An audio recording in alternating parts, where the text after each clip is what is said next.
Hello दोस्तों, कैसे हैं आप सब।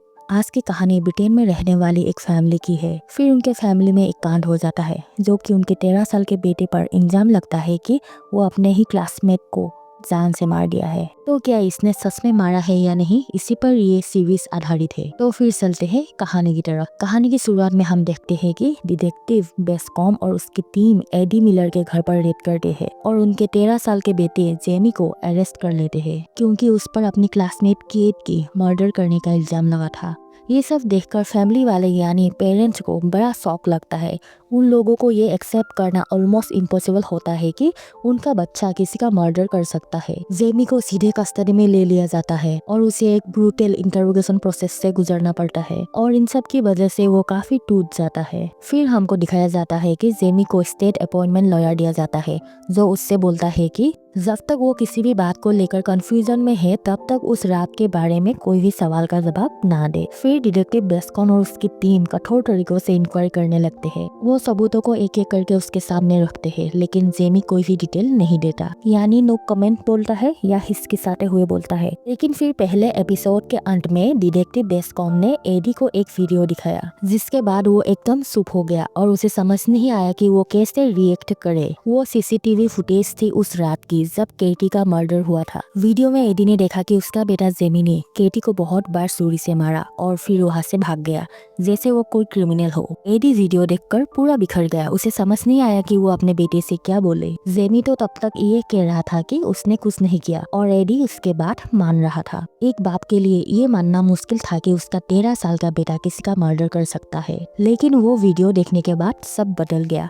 एडी जानता था कि वो अब सच्चाई से भाग नहीं सकता, लेकिन जेमी फिर भी बोलता रहा कि उसने कुछ भी नहीं किया। वो डिनाइल मूड में था। उसे पता था कि उसने मर्डर किया है, लेकिन वो इतना भी बेवकूफ नहीं था कि अपनी गलती एक्सेप्ट कर ले। जब वीडियो जेमी और एडी को दिखाया गया तो लॉयर और पुलिस वाले वहां से चले गए ताकि बाप और बेटा अकेले में बात कर सके। लेकिन केस अभी कंप्लीट नहीं हुआ था। पुलिस को जेमी का मोटिव का पता लगाना था और ये भी ढूंढना था कि मर्डर करने वाले छुरी कहाँ छुपाई गई है। डिटेक्टिव बेस्कॉम जानता था कि उसके पास कोई सॉलिड एविडेंस होना जरूरी है, वरना जेमी कानून के लूप होल्स का फायदा उठा सकता था। इसीलिए डिटेक्टिव जेमी के पास्ट और मोटिव्स को समझने के लिए इन्वेस्टिगेशन शुरू करता है। ब्रायनी एरिस्टल दूसरी चाइल्ड साइकोलॉजिस्ट एक्सपर्ट थी जो जेमी से बात करने आई थी और समझना चाहती थी कि उसने ये क्राइम क्यों कमिट किया। ब्रायनी ने छोटी मोटी बातें करके कन्वर्सेशन स्टार्ट की, लेकिन जैसे जैसे बातें आगे बढ़ी पूरा मामला ही बदल गया। ब्रायनी ने जेम्स की सोच को समझने की कोशिश की। उसका नजरिया लड़कियों के बारे में क्या था, मैस्कुलिनिटी को लेकर उसके विचार क्या थे और समाज को लेकर उसकी सोच कैसी थी, ये सब उन्होंने डिस्कस किया। जेमी को सिक्योर ट्रेनिंग सेंटर भेजने से पहले जहाँ जुवेनाइल्स को इवैल्यूएशन के लिए रखा जाता है, डिटेक्टिव बेस्कॉम ने उसकी क्लासमेट और दोस्तों से बात की। बेस्कॉम के बेटे ने उसको जेमी और केटी का इंस्टाग्राम इंटरेक्शन दिखाए। उसका बेटा जो जेमी का सीनियर था उसने बताया कि केटी ने जेमी को काफी बुली किया था और उसको नपुंसक भी कहा था। बेसिकली जेमी का मजाक उड़ाया गया था। बेस्कॉम को समझ में आ गया था कि जेमी सोशल मीडिया के टॉक्सिक मिसोजिनिस्ट का शिकार हो गया है। वो ऐसे विचारों में विश्वास करने लगा था कि जो प्रॉब्लमेटिक थे, जैसे कि 80% लड़कियां सिर्फ 20% लड़कों को पसंद करती है। जेमी ने ये मान लिया था कि वो बदसूरत है और किसी भी लड़की के साथ होने लायक नहीं है जो समाज के हिसाब से सुंदर मानी जाती हो। उसके अंदर बहुत से दबे हुए गुस्से थे जो सिक्योर ट्रेनिंग सेंटर में काउंसलर से बातें करते वक्त सामने आ गए कि कैसे जेमी बार बार अपना टेम्पल लूज कर रहा था और उस लेडी पर चिल्लाने लगा जो लिटरली उससे उम्र में 3 गुना बड़ी थी। काउंसलर के साथ इस कन्वर्सेशन के दौरान जेमी ने अनजाने में ही काफी चीजें उगल दी। उसने बताया कि उसने केटी की कुछ कॉम्प्रोमाइजिंग फोटोज देखी थी जो कि पूरे स्कूल में सर्कुलेट हो चुकी थी।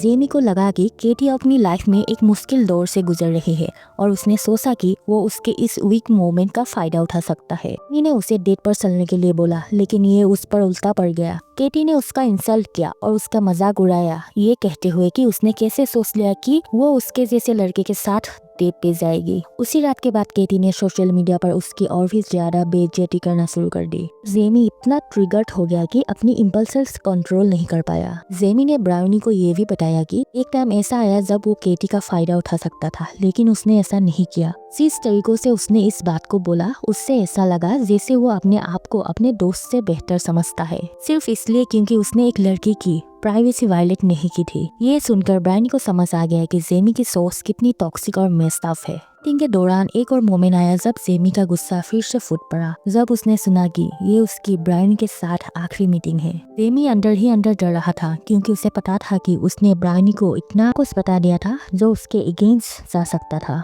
वो नहीं चाहता था कि उस पर कोई बुरा इंप्रेशन पड़े, लेकिन अपनी इम्पल्सेस कंट्रोल करना उसके बस में नहीं था। एक मोमेंट ऐसा भी आया जब ऐसा लगा कि जेमी को एक अजीब सी खुशी मिल रही थी, एक ऐसी औरत को डराकर जो उससे उम्र में कई ज्यादा बड़ी थी। उसे पता था कि ये उसके केस के लिए बुरा साबित हो सकता है, लेकिन जिस तरीके से उसने ब्रायन को देखा और उससे बात किया, उससे महसूस हुआ कि उसे ये सब करके मजा आ रहा था। जेमी क्लियरली एक पावर पोजीशन में रहना चाहता था, उसे डोमिनेट करना पसंद था क्योंकि उसको लगा कि एक मर्द होने का मतलब यही होता है। उसके मैस्कुलिनिटी की सोच बिल्कुल फ्लॉट था, शायद इसीलिए क्योंकि उसने जो भी सीखा था वो सिर्फ उस मिसोजिनिस्ट से सुनकर सीखा था, जो टॉक्सिक मैस्कुलिनिटी को ग्लोरीफाई करते हैं और औरतों को नीचा दिखाता है। कोई सोच भी नहीं सकता था कि एक बेवकूफ आदमी के शब्दों का एक मासूम दिमाग पर कितना गहरा असर हो सकता है। ये प्रॉब्लम सिर्फ सरफेस लेवल की नहीं थी, बल्कि एक डीपली रूटेड प्रॉब्लम भी थी। पूरा सिस्टम ये समझने में जूझ रहा था कि जेमी को सही रास्ते पर लाने के लिए कौन से करेक्टिव मेजर्स लिए जाने चाहिए। इस क्राइम को ऑलमोस्ट 1 साल हो चुका था, लेकिन फिर भी जुवेनाइल जस्टिस सिस्टम ये डिसाइड नहीं कर पा रहा था कि जेमी के साथ क्या किया जाए। जो भी हुआ था उसका जेमी पर बहुत गहरा असर पड़ा और ऐसा लगता है कि चाहे उसके साथ जितने भी करेक्शनल मेजर्स लिया जाए, उसकी जिंदगी कभी भी पहले जैसा नहीं हो पाएगी।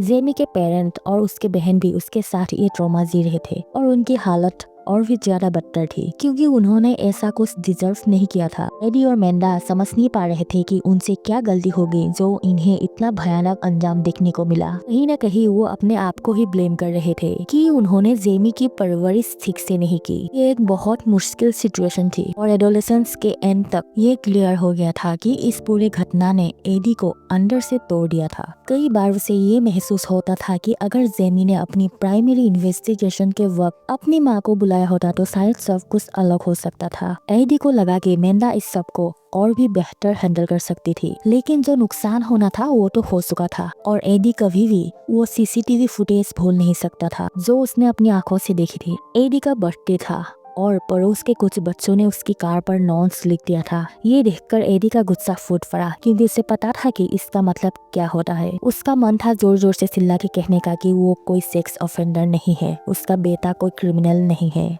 लेकिन उसे ये भी पता था कि चाहे वो कुछ भी कर ले, आखिर में उसे सच्चाई को एक्सेप्ट करना ही पड़ेगा। उसे पता था कि उसके बेटे ने क्या किया था और ये दुख उसके और उसकी फैमिली के साथ जिंदगी भर रहने वाली थी। एडी और मेंडा ने आखिर में एक मैच्योर कन्वर्सेशन की जिसमें उन्होंने ये समझा कि उन्हें ये एक्सेप्ट करना ही पड़ेगा कि कहीं ना कहीं उनसे कोई ना कोई गलती जरूर हुई थी या शायद वो कुछ चीजें और बेहतर कर सकते थे। जेमी ने अपने डैड को कॉल किया उन्हें बर्थडे विश करने के लिए। उसने बताया कि अब वो अपना स्टेटमेंट बदल रहा है, अपना जुर्म कबूल कर लेगा। एडी एकदम से शॉक हो गया, उसे समझ नहीं आया कि वो कैसे रिएक्ट करे, लेकिन जैसे ही उसने गिल्टी शब्द सुना उसके इमोशन उस पर हावी हो गए। लिसा ने अपने पेरेंट्स से कहा कि इस शेल्टर को छोड़ना उनके लिए कोई ऑप्शन नहीं है। उनके साथ जो कुछ भी हुआ उसे फेस करना ही पड़ेगा और लाइफ में आगे बढ़ना पड़ेगा। एडी और मेंडा को भी ये समझ में आ गया था कि ये सही फैसला है क्योंकि वो हमेशा सच्चाई से भाग नहीं सकते। मुझे लगता है कि अब जब जेमी ने गिल्टी प्ली करने का फैसला कर ही लिया तो उसके ट्रायल के बाद उसे जुवेनाइल करेक्शनल सेंटर में भेज दिया जाएगा और अथॉरिटीज ये सुनिश्चित करेंगे कि जेमी की रिलीज से पहले उसे सही असिस्टेंस और केयर दी जाए ताकि वो जिंदगी को एक नए नजरिए से देख सके।